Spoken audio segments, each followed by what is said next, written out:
Assalamualaikum warahmatullahi wabarakatuh. Selamat datang di channel kita. Rekan-rekan semua, kali ini kita akan membedah sebuah cetak biru masa depan logistik kita dalam tema revolusi teknologi digital 4.0 pada rantai pasok halal global. Paparan ini merupakan sebuah sintesis otoritatif yang dirangkum dari analisis mendalam terhadap 70 literatur global bereputasi Scopus dari tahun 2008 hingga 2023. Sebagai akademisi dan praktisi transportasi, kita tahu bahwa interkonektivitas maritim adalah urat nadi perdagangan. Ketika konsep halal berkonvergensi dengan digital 4.0, kita tidak hanya bicara soal aspek ritual, melainkan standarisasi mutu, efisiensi rantai nilai, dan kedaulatan ekonomi laut. Paparan ini bersumber dari artikel yang berjudul Digital Technology 4.0 on Halal Supply Chain, Systematic Review, karya Harsanto dan rekan-rekan, pada jurnal Logistics. Mari kita bedah bagaimana Indonesia bisa mengambil peran sentral dalam transformasi ini.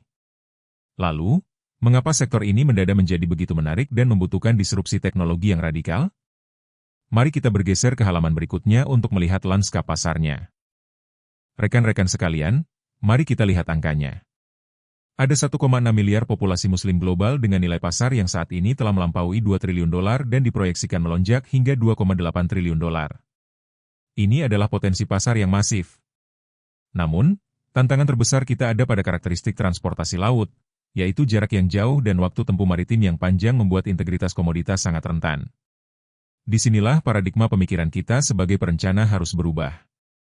Logistik halal menuntut zero tolerance terhadap kontaminasi. Ini bukan sekadar memindahkan kotak kontainer dari poin A ke poin B. Ini adalah protokol ketat yang memastikan tidak ada kontak langsung maupun tidak langsung dengan elemen non-halal di sepanjang titik transit.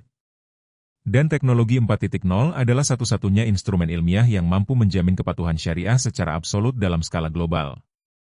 Pertanyaannya, instrumen teknologi apa saja yang menjadi pilar utama untuk menegakkan jaminan absolut ini? Kita akan bedah 3 pilar utamanya di halaman ketiga. Nah, disinilah letak keindahan arsitektur digitalnya. Riset menunjukkan ada 3 pilar utama penopang integritas halal. Pertama, dominasi blockchain teknologi sebesar 33,3%. Bagi para akademisi IT dan perencana, blockchain adalah solusi mutakhir untuk menciptakan decentralized trust, yaitu transparansi tanpa sentralisasi yang membuat pemalsuan dokumen antar pelabuhan menjadi mustahil. Kedua, sebesar 11,1% disokong oleh halal traceability systems memanfaatkan RFID dan IoT. Ini adalah urat nadi pelacakan fisik kontainer secara real-time, termasuk memantau fluktuasi suhu palka. Ketiga, halal fintech sebesar 6,9% yang menjembatani transaksi internasional syariah dan mengintegrasikan instrumen sosial seperti dana wakaf untuk UKM. Semua ini diperkuat oleh machine learning untuk optimasi rute, GPS, dan augmented reality. Dengan 3 pilar teknologi ini, bagaimana kita mendekonstruksi ekosistem logistik dari hulu ke hilir? Mari kita lihat visualisasi 4 kuadrannya pada halaman berikut. Sebagai perencana transportasi dan wilayah, kita harus melihat ekosistem ini secara holistik melalui arsitektur 4 kuadran. Kuadran 1 adalah halal procurement di hulu, di mana e-procurement dan ERP terintegrasi blockchain memastikan legitimasi asal-usul bahan baku. Bergeser ke kuadran 2, halal manufacturing, di mana big data dan IoT mengawal fasilitas produksi agar bebas dari kontaminasi silang.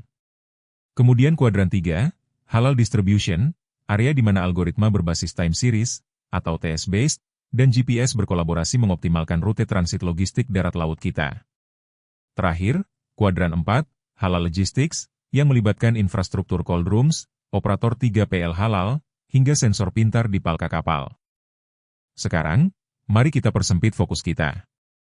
Bagaimana dinamika ini bekerja ketika kargo kita berada di tengah lautan? Mari kita soroti transportasi laut di halaman selanjutnya.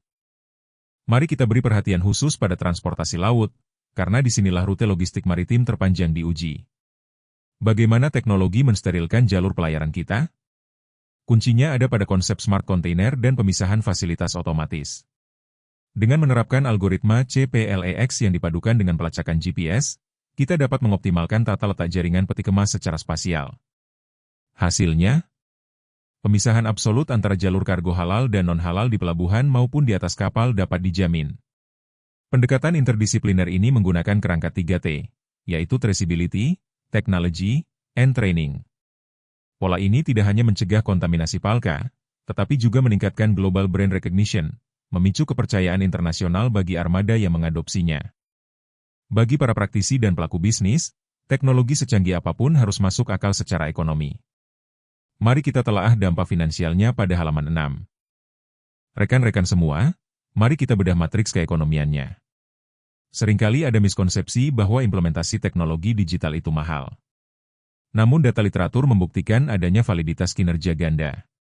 Di satu sisi, biaya operasional turun drastis karena algoritma navigasi pintar meminimalkan jarak tempuh dan konsumsi bahan bakar maritim. Sensor IoT juga mencegah kerugian finansial masif akibat product recalls. Di sisi lain, validitas blockchain meningkatkan willingness to pay konsumen global yang rela membayar harga premium demi jaminan kepatuhan syariah yang sahih. Perputaran kas pun lebih cepat berkat fintech syariah. Memang, para analis mengingatkan bahwa investasi modal awal atau CAPEX untuk infrastruktur lot dan peningkatan SDM ini cukup masif. Namun, di balik investasi modal tersebut, ada keuntungan-keuntungan strategis tak kasat mata yang akan melontarkan daya saing kita. Mari kita lihat di halaman selanjutnya. Di luar angka-angka akuntansi, ada intangible assets atau keunggulan tak kasat mata yang sangat bernilai. Pertama, decentralized trust. Arsitektur blockchain meruntuhkan silo informasi pihak ketiga, memusnahkan potensi fraud atau pemalsuan dokumen pabean. Kedua, akselerasi transfer data hingga 10 kali lipat. Penggunaan permisian blockchain seperti Hyperledger Fabric terbukti mempercepat laju pelacakan antar otoritas pelabuhan secara dramatis. Ketiga, ada nilai ekologis atau green logistics. Optimasi rute memotong emisi karbon kapal kargo kita. Dan terakhir, loyalitas konsumen yang ekstrim, di mana pelanggan cukup memindai NFC atau AR untuk memverifikasi langsung integritas produk di tangan mereka. Sempurna di atas kertas, bukan? Namun sebagai perencana yang realistis, kita harus jujur melihat hambatan di lapangan. Mari kita bahas paradoks implementasi di halaman selanjutnya. Nah, ini adalah bagian krusial bagi para pembuat kebijakan. Mengapa revolusi digital ini terhambat? Kita menghadapi 3 friksi utama. Pertama, kesenjangan kelayakan ekonomi antara korporasi besar, atau enterprise, dan UKM-UKM kita sering terbentur biaya adopsi sistem cold room berbasis IoT yang mahal. Disinilah intervensi fintech berbasis wakaf menjadi krusial sebagai solusi pembiayaan inklusif. Kedua, ilusi infrastruktur. Secanggih apapun pelabuhan pintar yang kita rancang, efektivitasnya akan kandas jika personel kelautan dan logistik kita mengalami ketidaksiapan literasi digital atau rendahnya teknologi child readiness. Ketiga, friksi kompatibilitas sistem lintas negara karena inkonsistensi regulasi pabean internasional. Lantas, bagaimana kita memecahkan kebuntuan dari silo-silo masalah ini? Jawabannya adalah integrasi, yang akan kita bahas di halaman 9. Solusi ultimat dari semua tantangan ini tidak terletak pada adopsi teknologi secara terpisah, melainkan pada konvergensi. Teknologi individu tidak bisa berdiri sendiri. Menggunakan GPS tanpa enkripsi, atau menggunakan blockchain tanpa sensor fisik, tetap menyisakan celah kontaminasi yang fatal. Kita harus menyatukannya, IoT dan RFID sebagai mata dan telinga di lapangan, blockchain protokol sebagai memori abadi yang mengunci data, serta machine learning sebagai otak analitiknya.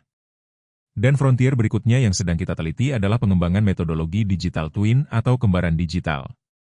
Kita mensimulasikan seluruh visibilitas rantai pasok maritim secara virtual sebelum kapal fisik kita benar-benar berlayar. Ini adalah lompatan besar dalam dunia teknik dan perencanaan transportasi. Dari seluruh rangkaian analisis komprehensif ini, apa konklusi riset eksekutif yang bisa kita bawa pulang? Mari kita rangkum pada halaman berikutnya. Rekan-rekan sekalian, mari kita tarik garis kesimpulan dari riset eksekutif ini. Ada 3 poin utama yang wajib kita catat. Pertama, validitas kinerja ganda terbukti nyata. Teknologi digital 4.0 bukan beban biaya, melainkan investasi yang mengungkit performa finansial sekaligus membangun brand equity. Kedua, dominasi triumvirat teknologi. Ekosistem ini secara absolut dikendalikan oleh konvergensi blockchain, halal traceability systems, seperti IoT, RFID, dan halal fintech. Ketiga, untuk agenda riset dan praktik ke depan, kita harus menggeser fokus pada pengukuran finansial kuantitatif yang presisi melalui cost-benefit analisis serta menciptakan roadmap adopsi teknologi yang inklusif bagi operator skala UKM. Sebagai penutup dari paparan ini, mari kita refleksikan dampaknya secara spesifik bagi tanah air kita tercinta, Indonesia, di halaman terakhir. Sebagai penutup, mari kita melihat Indonesia. Sebagai negara maritim kepulauan dengan basis demografi muslim terbesar di dunia, kita memegang mandat geostrategis yang luar biasa untuk mempelopori standar infrastruktur pelabuhan halal terintegrasi 4.0. Ada 3 langkah strategis yang harus kita dorong bersama sebagai perencana dan akademisi. Pertama, koridor maritim pintar, atau Smart Maritime Corridors, yaitu mendorong integrasi IoT dan permission blockchain pada armada kapal komersial serta jaringan pelabuhan nasional kita guna mewujudkan seamless tracking. Kedua, harmonisasi pabean otomatis, yaitu mengimplementasikan pemindaian sensor canggih di pintu masuk pelabuhan utama untuk menyortir fasilitas cold storage secara presisi dan mengeliminasi antrean bea cukai. Ketiga, reputasi sebagai keunggulan kompetitif, yaitu menjadikan teknologi lacak halal Indonesia sebagai gold standard yang menggaransi kepercayaan mutlak dari pasar ekspor paling ketat seperti Timur Tengah dan Eropa. Integritas halal di laut menentukan kemakmuran ekonomi di darat. Saatnya transportasi logistik Indonesia memimpin sejarah dengan inovasi digital. Terima kasih. Silahkan jika berkenan untuk klik like, share, dan subscribe kanal ini untuk diskusi ilmiah masa depan kita. Terima kasih atas kebersamaannya. Wassalamualaikum warahmatullahi wabarakatuh.